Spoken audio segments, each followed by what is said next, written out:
तो हाँ, HCF और LCM जो कि कम्पिटिटिव एग्जाम में आते हैं, जैसे कि देखिए HCF और LCM की आपने कई सारी वीडियोस देखी होगी, लेकिन आज हम इस वीडियो में यूनिक ट्रिक के साथ इसको कंप्लीट करने वाले हैं। चैनल पर नए हो तो चैनल को सब्सक्राइब कर लेना। देखिए क्वेश्चंस क्या कह रहे हैं कि 12, 24 और 26 का HCF और LCM निकालो। जब आप इनका HCF और LCM निकालते हैं तो मुझे तो अब इनका HCF और LCM पता है कि इसका जो HCF होगा वो 2 होगा और LCM होगा वो कितना होगा, लगभग 312 होगा। कैसे होगा, देखिए एक ट्रिक है जो आपके साथ भी मैं क्या करने वाला हूँ, शेयर करने वाला हूँ। देखिए आपको सबसे पहले क्या ध्यान देना है कि इस प्रोसेस तो सब निकालते हैं कि 12, 24 और 26। सबसे पहले आपको ध्यान देना है कि दिए गए क्वेश्चंस में यदि आपको ऐसे पूछता है तो आपको सीधे इस दी हुई संख्या में सबसे छोटी संख्या पर जाना है। सबसे छोटी संख्या कौन सी है, 12। तो या तो ऐसे 12 होगा या 12 से कौन सा होगा, छोटा होगा। मैं ऑप्शन लिख देता हूँ। यहाँ पर मान लीजिए कि यहाँ पर ऑप्शन था ए, HCF तो है कितना 12 एंड LCM 312।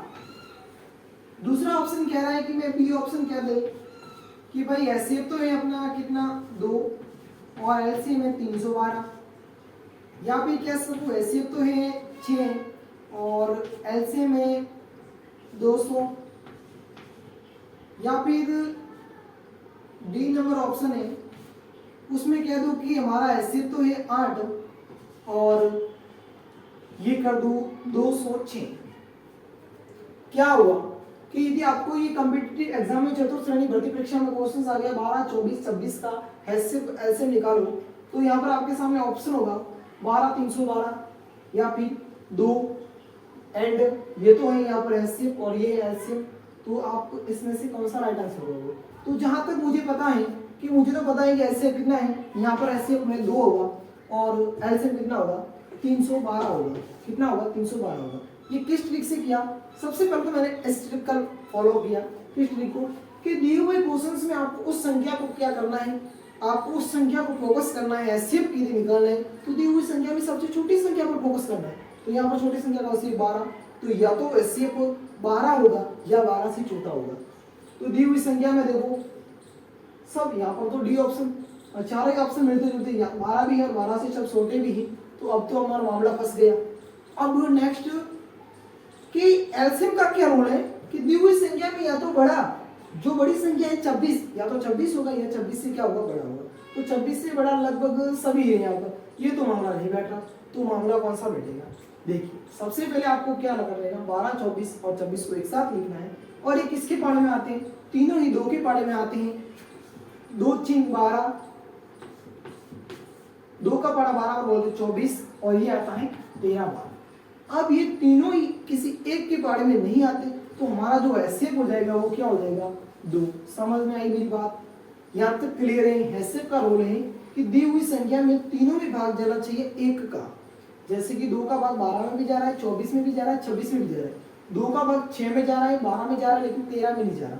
3 का भाग 6 में जा रहा है, 12 में जा रहा है लेकिन 13 में नहीं जा रहा। 13 का भाग 13 में जाएगा परंतु 12 और 6 नहीं आएंगे 13 के बारे में, इसलिए जो हमारा HCF हो जाएगा वो क्या हो जाएगा, 2। इसी फॉर्मूले से देखते हैं LCM। तो देखिए 2 के पाड़े में आते हैं 6 कितनी बार, 3 बार। ये कितनी बार आते हैं, 6 बार। 13 का 13, 2 के पाड़े में वापिस 6 कितनी बार आते हैं, 3 बार। 13 का 13, 3 कितनी बार आए, 2 बार। तो 3, 1, 1 लिख देंगे। और 13 कितनी बार आता है, 13 आता है 13 के बारे में 1 बार। यहाँ तक क्लियर है।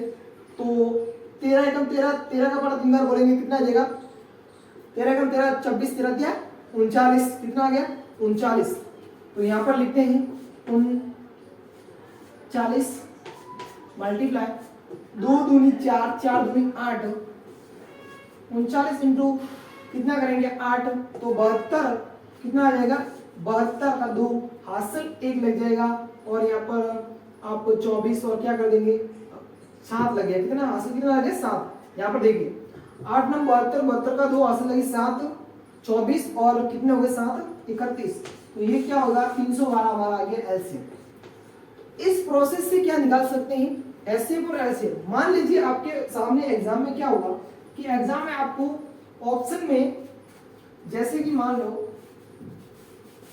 मैं आपको एक शानदार ट्रिक बता देता हूँ, जैसे कि ऑप्शन में सीधा लिखा होता 2 और 312 और बाद में लिख देता 15, 13, 24 और यहाँ पर लिख देता 16, 18, 19। तो देखिए जब इस प्रकार से क्वेश्चन आ जाए, ऑप्शन इस प्रकार से दिए हो, तो जैसे कि मैंने कहा कि एचसीएफ पूछे तो आप एचसीएफ की दी हुई संख्या में छोटी संख्या पर जाओ। छोटी संख्या कौन सी है? 12। तो 12 में या तो एचसीएफ 12 होगा या 12 से छोटा होगा। तो यहाँ पे 12 तो है नहीं, तो ऑप्शन क्या हो जाएंगे? तीनों तो गलत हो जाएंगे और ये हमारा क्या हो जाएगा? राइट आंसर हो जाएगा। यदि एलसीएम पूछे तो दी हुई संख्या में जो क्वेश्चन दिया उसमें सबसे बड़ी संख्या जैसे कि 26, तो या तो एलसीएम 26 होगा या 26 से क्या होगा? बड़ा होगा। तो यहाँ पर देखिए 26 तो नहीं है, 26 भी नहीं है, 26 भी नहीं है, ये बड़ा है। तो हमारा जो ऑप्शन नंबर है वो क्या हो जाएगा? ए राइट।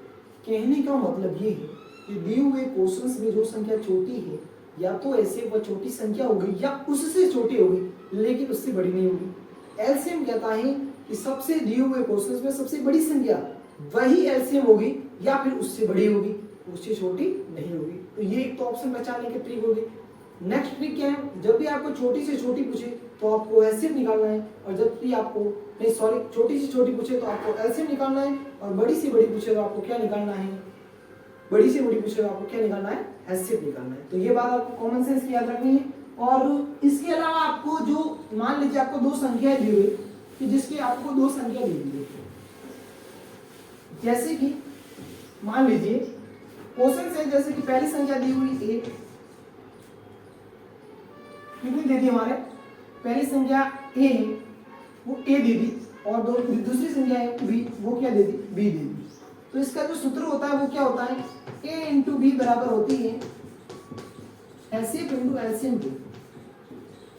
तो यहाँ पर क्या होता है? जैसे कि मान लो ए है 2, ये है 4 और एलसीएम दिया हुआ है 12, तो जो एलसीएम है वो हम आसानी से ज्ञात कर सकते हैं। उसी प्रकार से एलसीएम जो होगा एलसीएम ज्ञात कर सकते हैं। ये दोनों दिए हुए एलसीएम और एलसीएम, तो हम पहली संख्या दी हुई तो दूसरी संख्या निकाल सकते हैं, दूसरी संख्या दी हुई तो पहली संख्या निकाल सकते हैं। इस तरीके से जो एलसीएम और एलसीएम का कॉन्सेप्ट है एक तरह से क्लियर होता है, और चतुर्थ श्रेणी भर्ती परीक्षा में 10th का लेवल को ध्यान में रखते हुए इससे क्वेश्चन पार नहीं जाएगा, और आप इससे क्वेश्चन पार जाए तो गारंटी के साथ इसी वीडियो पर आकर कमेंट बॉक्स में कमेंट कर देना कि आपने जो बताया था भैया वो तो बिल्कुल गलत है, ये तो क्वेश्चन आगे बात टपक गया। चैनल पे सब्सक्राइब जरूर करें और हाँ कमेंट अपनी राय जरूर बताना। धन्यवाद।